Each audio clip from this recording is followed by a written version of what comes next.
Chers frères et sœurs, chers amis, bonjour et bon sabbat. C'est avec plaisir qu'il nous retrouve maintenant pour le message du jour et nous remercier l'équipe de la prière, l'équipe de louange et d'adoration qui permet de nous vivre des moments de consécration, des moments de louange et le message donc qu'il nous a pour vous aujourd'hui, c'est qui nous envie à nous réfléchir sur l'attitude du peuple de Dieu à l'égard de Dieu et ce que Dieu t'attend de son peuple, de la mission qu'il t'a confiée à son peuple, mais malheureusement, il y a aussi l'endurcissement de certains qui cause le rejet de ces personnes. Et aussi, surtout pour nous, aujourd'hui, faisant partie du peuple de Dieu, j'ai envie que nous soyons capables de retenir une leçon pour ne pas recommettre les mêmes erreurs du passé, donc ne pas répéter ces erreurs de certains Israélites.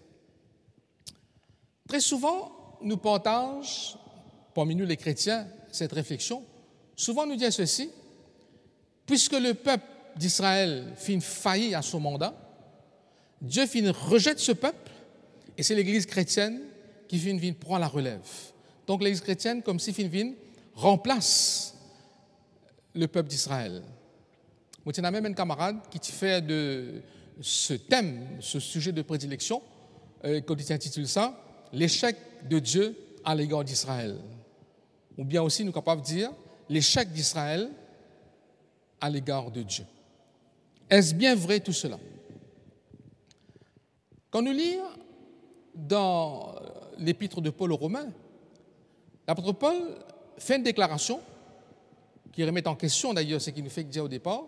L'apôtre Paul dit ceci, et tout Israël sera sauvé. Comment nous sommes capables de comprendre ce texte par rapport à l'échec d'Israël?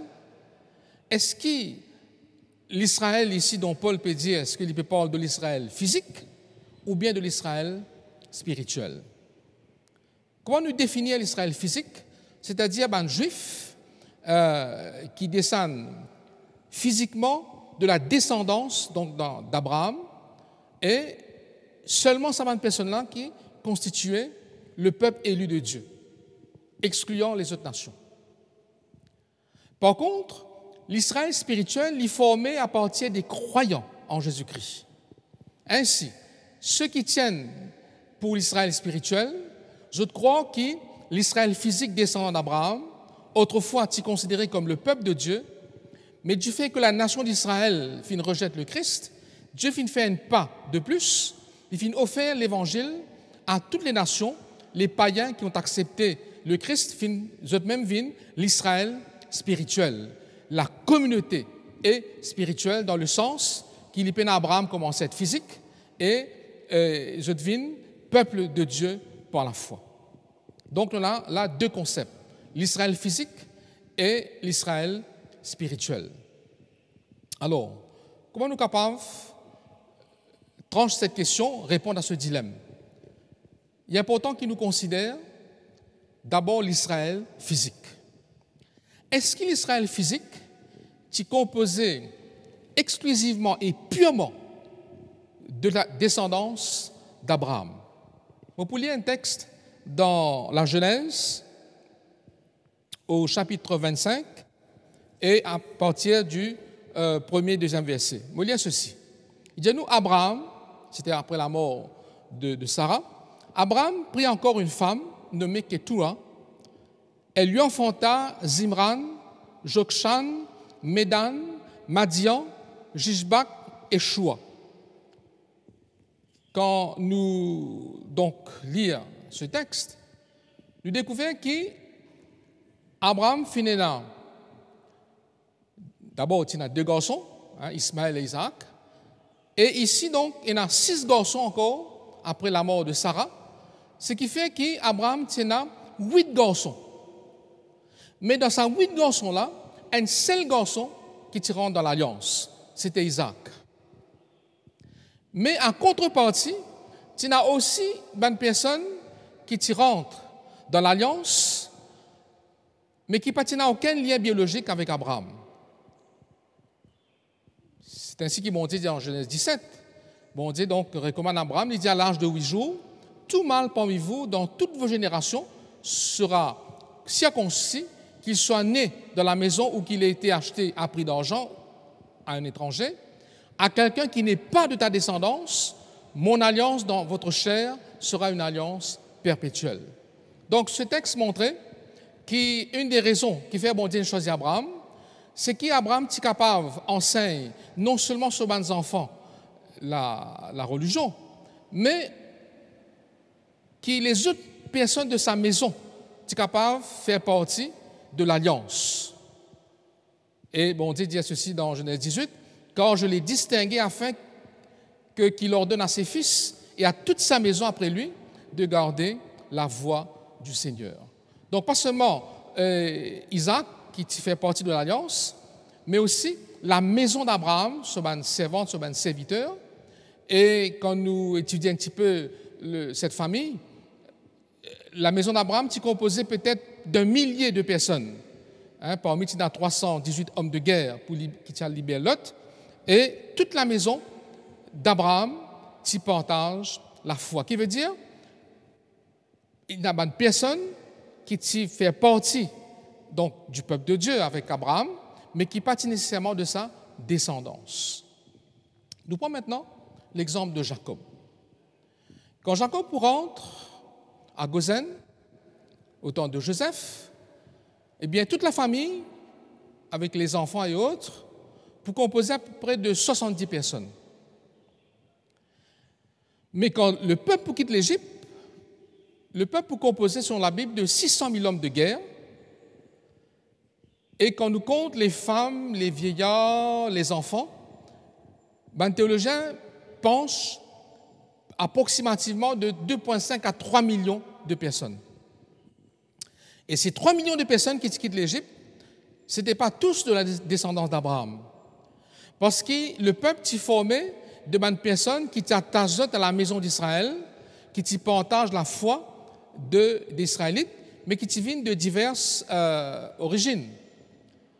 Par exemple, dans Exode 12, il y a dit ceci, verset 38, « Une multitude de gens de toute espèce montèrent avec eux. » Donc, pour montrer que dans tout le peuple qui quitte l'Égypte, ce n'était pas seulement des Israélites de pure souche, mais c'était aussi des personnes qui t'accompagnent eux.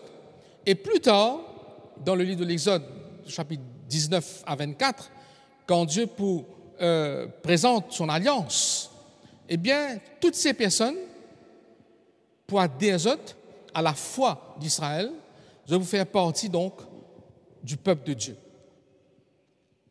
Des personnes qui partent de la descendance directe d'Abraham, je prends dans l'alliance. Quelques exemples maintenant sur un plan personnel.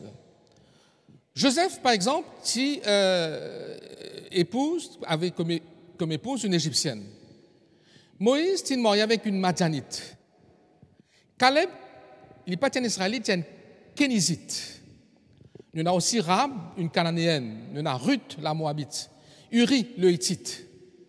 Et je connais que David lui-même, il était en partie israélite parce que son arrière-grand-mère, Ruth, c'était la Moabite, et son arrière-grand-père, Boaz, c'était le fils de Rahab, la Cananéenne. Donc, vous trouvez qu'il finit une personne, un individu qui finit rentre dans l'alliance, qui n'est pas nécessairement Israël physique, mais pourtant de faire partie du peuple. Mais pas seulement un individu, il y a aussi un groupe qui finit rentre dans l'alliance. Au temps du roi Esdras, chapitre 7, verset 25, le roi peut dire avec Esdras, établis des juges et des magistrats qui rendent justice à tous ceux qui connaissent les lois de ton Dieu et fais-le connaître à ceux qui ne le connaissent pas encore. Ce qui veut dire qu'il y a une autorisation pour convertir beaucoup de personnes au judaïsme. Et aussi, à l'époque du Nouveau Testament, nous trouvons qu'il y a des pharisiens qui font ce qu'on appelle du prosélytisme. Donc, une synagogue qui est remplie avec des étrangers convertis, avec des craignant Dieu. Dans le livre des Actes, lors de la Pentecôte, il y a une quinzaine de nations formées de juifs et de prosélytes qui participent à la Pentecôte. C'est là aussi des Cananéens qui ajoutent au peuple d'Israël, les Récabites par exemple, qui Dieu t'y respectait pour cette abstention des boissons alcoolisées. Nous avons l'élite de la garde de David qui t'y formait des Philistins qui étaient supposés être des convertis pour officier dans le palais du roi. Et tout au long de la monarchie israélite, il y a des milliers d'étrangers en Israël qui rentrent dans la foi des Israélites, et à tel point qu'au temps d'Esther, après l'effondrement du complot d'Aman, eh bien, le texte dit nous ceci, Esther 8-17, beaucoup parmi le peuple du pays se firent juifs. Chers amis, tous ces exemples démontrent-nous que beaucoup de personnes qui rentrent dans l'alliance, mais aussi, vous êtes capables de choisir pour abandonner. Donc, des centaines de milliers finissent faire ça au cours de l'histoire d'Israël. En langage actuel, nous sommes capables de dire qu'Israël fonctionnait comme l'Église avec une personne qui t'y rentrait et une personne qui t'y sortit. De ce fait, Pierre lui-même, quand il parle de l'assemblée du désert, il emploie en grec le mot ecclésia, qui signifie église, pour décrire l'assemblée donc, du peuple. Et à la lumière de tout ceci, honnêtement, nous ne sommes pas capables de parler de l'Israël physique comme étant essentiellement des descendants physiques d'Abraham, parce qu'Israël, jamais dit être composé que des Juifs seulement, mais de beaucoup d'autres nations qui font partie de ce cercle. Ainsi, bien qu'Israël n'existait en tant que nation aux yeux de Dieu, être membre, pas dépend de la descendance ou de l'ascendance, mais il dépend de la foi qui s'amandimouna dans le Dieu d'Israël. Paul souligne un aspect du peuple au chapitre 11, quand il dit au temps d'Akab, il y a seulement 7000 personnes qui partent fléchir les genoux devant Baal, parce que ces 7000 personnes qui constituent un reste du véritable Israël. Donc, une fois encore, nous soulignons qu'Israël est toujours une communauté spirituelle quand il y a une personne qui fait partie de ce cercle, mais il n'est pas limité seulement aux enfants d'Abraham. En gardant à l'esprit ce que Paul déclare comme étant l'Israël sera sauvé, et que l'Israël spirituel, constitué à la fois des Juifs et des non-Juifs, nous pouvons lire dans l'Épître de Paul aux Romains, chapitre 11, à partir du verset 17. Paul prononce une parabole. Il dit ceci. Mais si quelques-uns des branches ont été retranchés, et si toi, qui étais un olivier sauvage, tu as été hanté à leur place et rendu participant de la racine et de la graisse de l'olivier, ne te glorifie pas aux dépens de ces branches. Si tu te glorifies, sache que ce n'est pas toi qui portes la racine, mais que c'est la racine qui te porte. Tu diras donc, les branches ont été retranchées afin que moi, je fusse hanté. Cela est vrai. Elles ont été retranchées pour cause d'incrédulité, et toi, tu subsistes par la foi, ne t'abandonne pas à l'orgueil, mais crains. Car si Dieu n'a pas épargné les branches naturelles, il ne t'épargnera pas non plus. Considère donc la bonté et la sévérité de Dieu, sévérité envers ceux qui sont tombés et bonté de Dieu envers toi, si tu demeures ferme dans cette bonté, autrement, tu seras aussi retranché. Et de même, s'ils ne persistent pas dans l'incrédulité, ils seront hantés, car Dieu est puissant pour les hanter de nouveau. Si toi, tu as été coupé de l'olivier naturellement sauvage et hanté contrairement à ta nature sur l'olivier franc, à plus forte raison, eux seront-ils hantés selon leur nature sur le propre olivier. Paul, donc, fait usage de ce concept d'identité spirituelle et il développe pour expliquer la relation entre l'Église naissante et les Juifs qui finalement rejettent le Christ. La parabole de Paul concernant l'olivier, c'est tiré de Jérémie 11, 16 et 17, que le bon Dieu compare Israël à un olivier verdoyant, remarquable par la beauté de son fruit. Mais après, Dieu reproche à quelques-uns de ce peuple qui pour tous autres vers les Baals, et Dieu pour mettre du feu dans les branches de cet arbre. Et Paul emploie donc la même image pour expliquer donc la relation qui vient d'exister entre l'Église naissante et les Juifs qui finissent de rejeter le Christ, de même qu'au temps de Jérémie. Bon Dieu donc tu enlèves des branches de l'arbre, de la même manière, au temps de Jésus, Dieu donc pour retranche des branches qui finissent et refusent d'accepter Jésus-Christ, qui finissent exclure eux-mêmes de la famille d'Israël. Deux choses importantes ici, chers amis. Tout d'abord, seulement les branches mortes qui bon Dieu donc pour enlever, pour retrancher. Ceux qui manquent la foi, qui refusent d'accepter le Christ. Deuxièmement, l'arbre lui-même, il part être jeté, mais il continue à être saint. Et Israël, l'arbre qui représente Israël, démontrez-nous qu'Israël reste, demeure, tel quel. Mais puisque bon Dieu finalement enlève des branches, l'arbre paraît désolé, il a une allure plutôt désolant. Alors, qui manière bon Dieu pour traiter le problème? Quand nous lisons dans la parabole de Paul, bon Dieu pour prendre des oliviers sauvages, ils pouvaient greffer sur le bon arbre.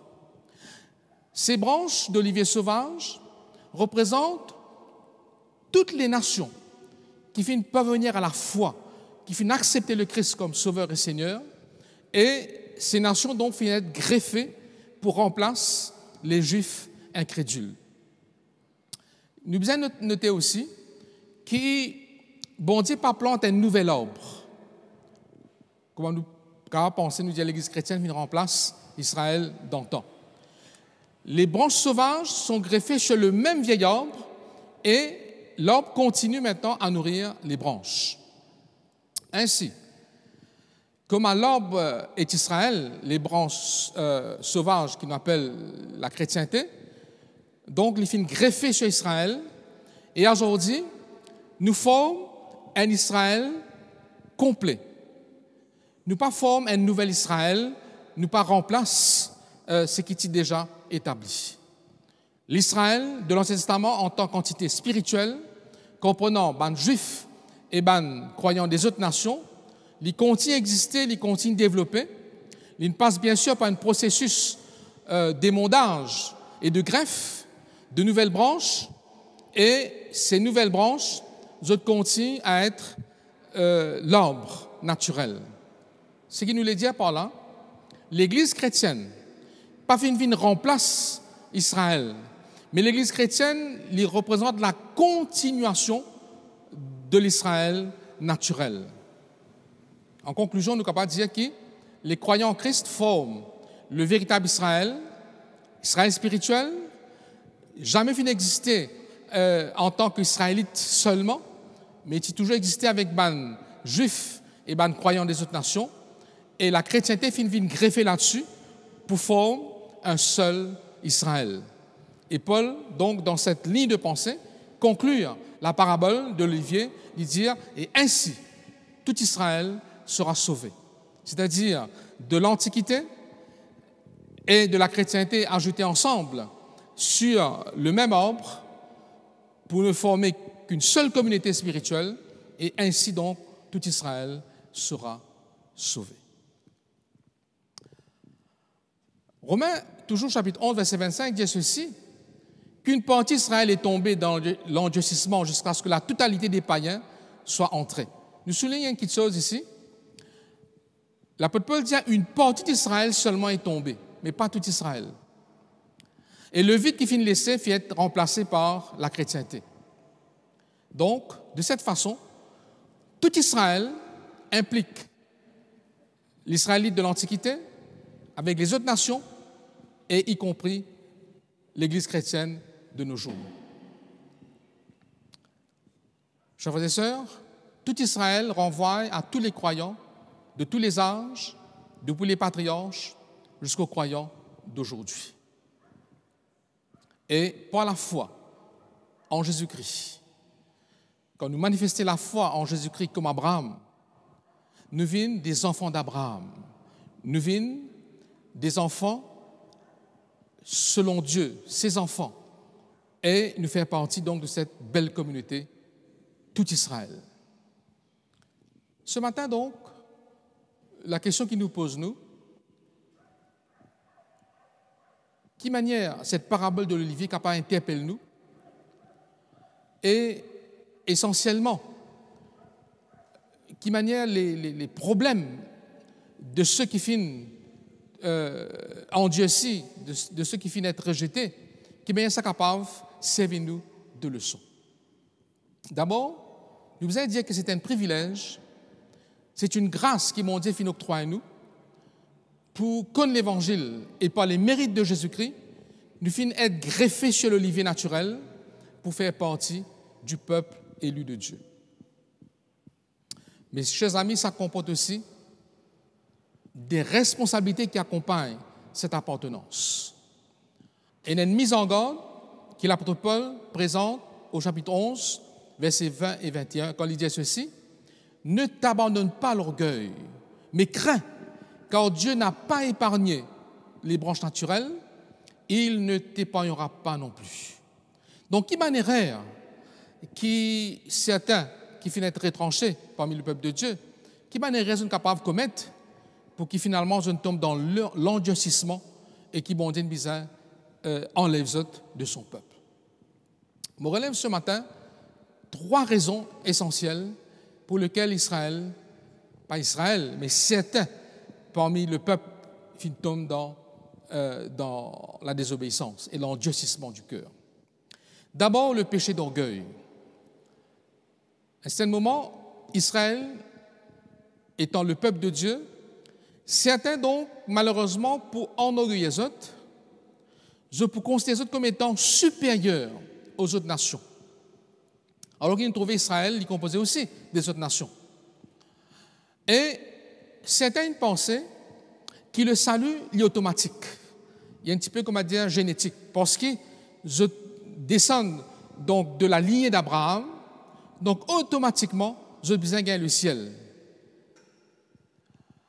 Et ces personnes pas manifester la foi en Jésus-Christ, je ne pas croire dans le salut par la foi en Jésus, mais je recherche un salut par les œuvres de la loi. Je refuse le besoin d'un sauveur et en quelque sorte, je sombrais dans un aveuglement spirituel, un orgueil spirituel. Ça, c'est une première raison pour laquelle je finis endurcis autres et je finis être rejeté par la suite. Deuxième raison qui c'est quelques personnes aussi être rejetées, c'est, je tiens par la suite au temps de Jésus essentiellement, la religion divine purement par la forme, on appelle ça le formalisme. Je possède ce qu'on appelle la religiosité, mais sans un avis spirituel. Donc, je t'accomplir les choses extérieures à la religion, mais je l'équipe donc partie présent avec bon Dieu. C'était une religion extérieure, que l'apôtre Paul appelle l'apparence de la piété, l'ostentation. Ce qui très souvent tombe dans une forme de concept qu'on appelle le pharisaïsme. Donc, je tombe dans une critique destructive. D'ailleurs, les pharisiens étaient les premiers pour critiquer le Christ dans son action. Et dans ce genre de pharisaïsme, il y a une absence d'amour, absence de compassion, absence de miséricorde. Je pratique la loi, pourtant la loi, l'essence même de la loi, c'est l'amour pour Dieu et l'amour du prochain. Malheureusement, je pratique la loi, mais avec un zèle amer et sans amour. Je devine ce que Jacques Decaux appelle saint et inhumain. Et c'est pour cela, un jour, Jésus peut dire aux disciples, si votre justice ne dépasse pas celle des pharisiens, vous ne pouvez entrer dans le royaume des cieux. Parce que la justice du pharisien est basée que lors de bonne action. Alors que Jésus lui donne ce justice, et c'est grâce à ce justice qu'il nous est capable, par la foi, qu'il nous est capable d'obtenir la vie éternelle. Donc ça, c'est la deuxième erreur de certains qui tombent dans l'endurcissement. C'est avoir une religion de forme. Et troisièmement, le judaïsme, à un certain moment, devient un cercle fermé, imperméable aux autres nations. Le peuple juif devient un peuple, certains me soulignent bien, un peuple exclusif et qui a tendance pour exclure les autres. Et là, nous tombons bien au temps de Jésus avec tous les pharisiens qui étaient autour de lui.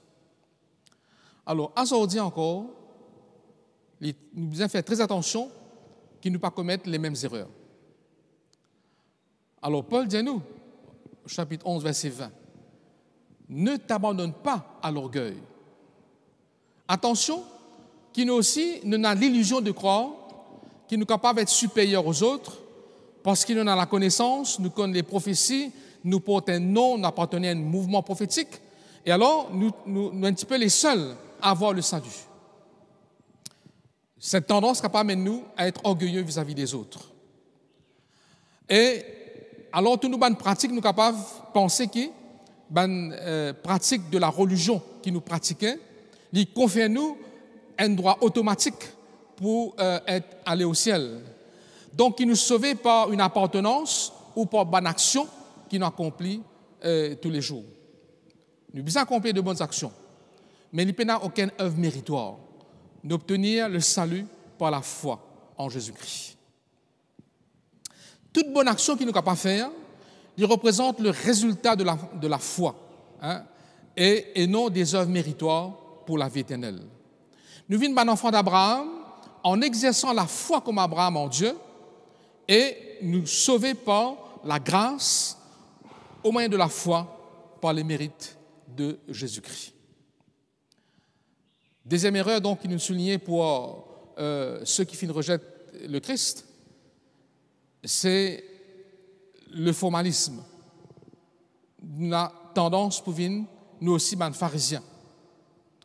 Je vous cite une citation de Ellen G. White qui dit ceci: « Les ennemis du dedans sont plus à craindre que ceux du dehors.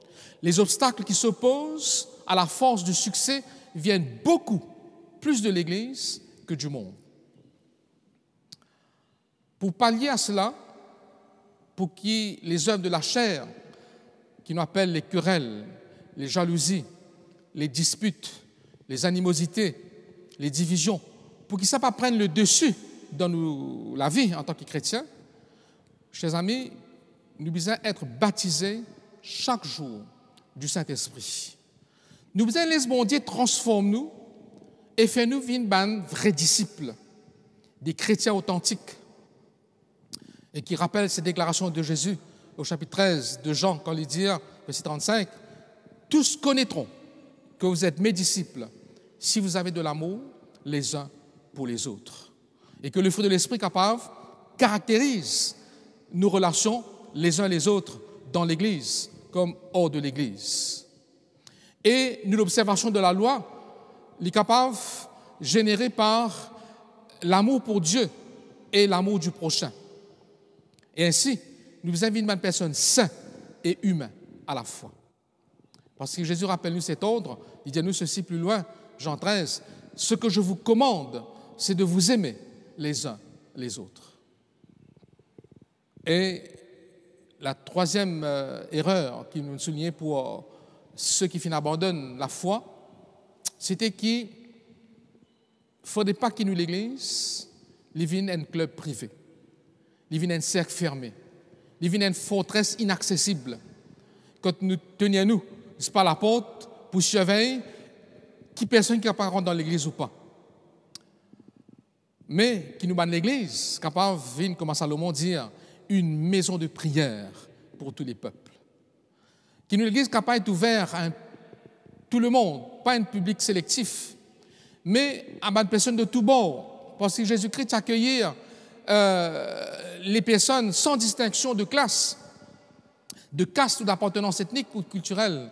Jésus-Christ, donc, s'est ouvert sur les bras à toute personne.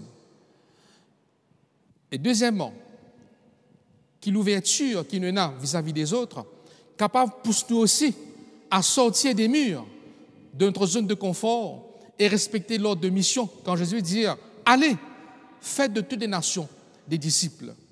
Faites des disciples et non pas des membres d'Église, c'est-à-dire que nous devenons des consommateurs de la parole sans partager en retour. Mais disciples, c'est suivre les pas de Jésus, être les mains du Christ pour capable bénir, pour partager aux autres, être les pieds de Jésus pour capable porter le chaussure, le zèle que donne l'évangile de paix. Faire des disciples, c'est partager le message aux autres et les former pour qu'ils deviennent à leur tour, eux aussi, des messagers pour d'autres personnes dans une croissance exponentielle. Frères et sœurs, en tirant des leçons du passé, nous sommes capables à ce moment-là pas commettre ces mêmes erreurs qui finissent malheureusement faire certains sombrer dans l'endurcissement et qui finissent être retranchés d'Israël. Aussi, si nous attachons chaque jour à Christ comme des branches bien attachées au cep, alors nous sommes capables de porter des fruits pour la vie éternelle. Ce matin, en conclusion, ce que nous sommes capables de dire pour vous et pour nous-mêmes, dans la mesure que notre vie, la vie spirituelle, est caractérisée par l'humilité qui caractérise le Christ, quand la Bible dit « ayant les sentiments qui étaient en Jésus-Christ ».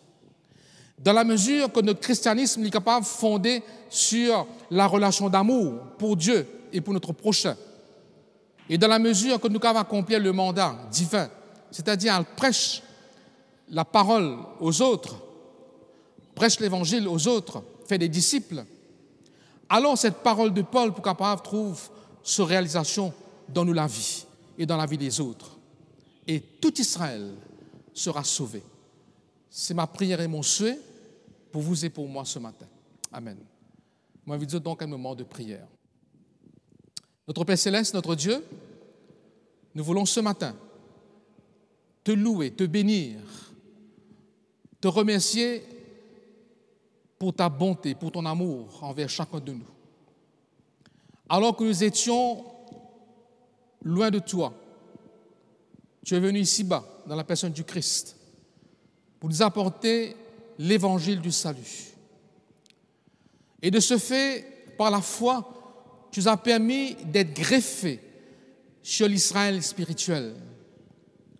Tu as permis, Seigneur, que nous te connaissions et que nous ayons par la foi l'espérance de la vie éternelle. Mais nous voulons ce matin puiser aussi des exemples sur le passé. Nous reconnaissons, Seigneur, que tu as été un Dieu bon et que tu as permis à Israël, depuis l'Antiquité, à accomplir son œuvre. Même s'il y a eu des branches défectueuses au cours de l'histoire, tu as permis à Israël de demeurer comme cet arbre. Et tu nous as permis d'être greffés là-dessus aujourd'hui pour ne former qu'un avec l'Israël spirituel. Et ton désir le plus fort, le plus profond, c'est que quand tu reviendras, tout Israël sera sauvé avec toi. Nous voulons ce matin apprendre des erreurs du passé pour ne pas les répéter à nouveau, mais que nous puissions chaque jour, avec beaucoup d'humilité, avoir les mêmes sentiments que tu as eu à notre égard. Nous voulons ne pas avoir une religion de formalité, de la religiosité, sans avoir une vie spirituelle. Mais nous voulons au contraire, Seigneur, chaque jour, grandir avec toi par la puissance de l'Esprit Saint, en reproduisant le fruit de l'Esprit dans nos relations avec les uns et les autres, en pratiquant ta loi, cette loi d'amour, en ayant de l'amour pour toi et de l'amour pour notre prochain. Et que cela puisse être évident dans toutes nos actions, que ce soit au sein de l'Église avec nos frères et sœurs, et que ce soit en dehors de l'Église avec ceux que nous rencontrons. Nous voulons aussi être reconnaissants vers toi pour cet évangile de salut qui a transformé notre vie, qui nous a donné cette bienheureuse espérance du salut. Aide-nous aussi à partager ce beau message autour de nous, afin que ceux qui ne sont pas encore entrés dans la bergerie puissent t'entendre leur parler à travers nous, et que ces personnes aussi puissent t'accepter comme nous l'avons fait, pour faire partie de ton peuple, de l'Israël spirituel, de cette communauté spirituelle. Et alors s'accomplira cette parole de Paul, et tout Israël sera sauvé, nous y compris. Grand Dieu, bénis-nous et permets que cela se réalise très bientôt dans notre existence, à ton retour prochain. C'est ma prière ce matin pour chacun de nous, au nom et à travers les mérites de Jésus. Amen.